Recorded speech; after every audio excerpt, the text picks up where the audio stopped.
एक रिश्ता निजी है, लेकिन अब राजस्थान में उसका रिकॉर्ड सरकारी हो सकता है।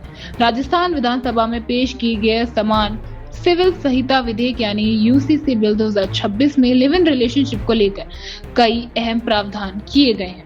अगर ये बिल कानून बनता है तो राजस्थान में रहने वाले लोगों के लिए लिव इन रिलेशनशिप का रजिस्ट्रेशन जरूरी होगा। खास बात यह है कि इसका दायरा सिर्फ राजस्थान के मूल निवासियों तक सीमित नहीं होगा। प्रस्तावित कानून के मुताबिक अगर कोई दूसरे राज्य का नागरिक राजस्थान में रह रहा है और लिव इन रिलेशनशिप में है तो उसे भी अपने रिश्ते का रजिस्ट्रेशन कराना होगा। यानी राजस्थान में रहना और लिव इन में होना इस कानून के दायरे में आने के लिए पर्याप्त होगा, भले ही व्यक्ति राजस्थान के नागरिक के तौर पर दर्ज न हो। वहीं राजस्थान का कोई नागरिक अगर प्रदेश से बाहर किसी दूर राज्य में रह रहा है तो उस पर भी लिव इन रिलेशनशिप का रजिस्ट्रेशन का प्रावधान लागू होने की बात कही गई है। हालांकि राज्य सरकार ने विदेशी नागरिकों को इस प्रावधान से अलग रखा है।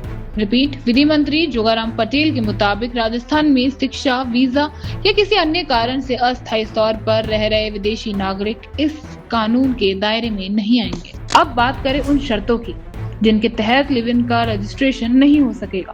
प्रस्तावित बिल में धारा 384 से 401 तक कुल 18 धाराओं में लिव इन रिलेशनशिप, उसके रजिस्ट्रेशन, संतान, रजिस्ट्रेशन नहीं कराने की स्थिति, उसके प्रभाव और सजा तक के प्रावधान बताए गए हैं। अगर दोनों में से कोई एक पहले से शादीशुदा है तो लिव इन का रजिस्ट्रेशन नहीं होगा। प्रतिबंधित नातेदारी की निर्धारित डिग्री में आने वाले लोगों का भी रजिस्ट्रेशन नहीं किया जाएगा। इसके अलावा जबरदस्ती, बलपूर्वक, गलत प्रभाव या दबाव में रहने वाले रिलेशनशिप संबंध को भी रजिस्ट्रेशन नहीं मिलेगा।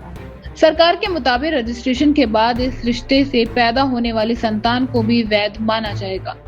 करीब 400 पन्नों के इस बिल का उद्देश्य शादी, तलाक, उत्तराधिकारी और पर्सनल लॉ से जुड़े मामलों में एक रूपता, समानता और न्याय सुनिश्चित करना बताया गया है। सरकार का दावा है कि यूसीसी के जरिए पंथ निरपेक्षता, लैंगिक न्याय और सामाजिक सुधार को मजबूत करते हुए राजस्थान में एक समान कानून ढांचा तैयार किया जाएगा।